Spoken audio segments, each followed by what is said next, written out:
రామాయణంలోని అత్యంత విషాదభరితమైన మరియు ఆసక్తికరమైన ఘట్టాలలో అహల్య వృత్తాంతం ఒకటి. ఒక మహర్షి భార్య రాయిగా ఎందుకు మారింది? శ్రీరాముడు ఆమెను ఎలా కాపాడాడు? ఇప్పుడు తెలుసుకుందాం.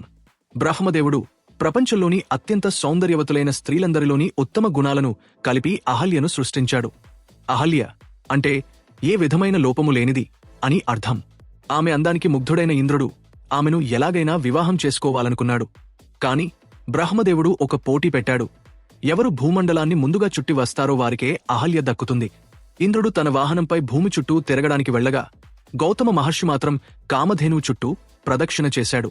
శాస్త్రాల ప్రకారం ప్రసవిస్తున్న గోవు చుట్టూ తిరిగితే భూమండలాన్ని చుట్టినట్టే.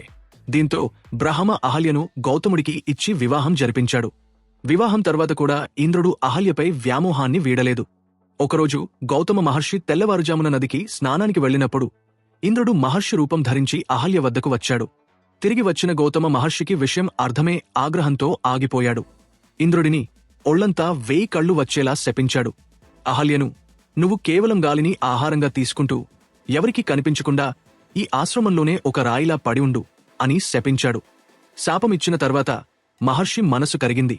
అహల్య వేడుకోగా త్రేతాయుగంలో సాక్షాత్తు ఆ విష్ణుమూర్తి రాముడిగా అవతరించి ఈ అరణ్యానికి వస్తాడు. ఆయన పాదధూళి నీపై పడగానే నీకు పూర్వ రూపం వస్తుంది అని విమోచన మార్గం చెప్పాడు.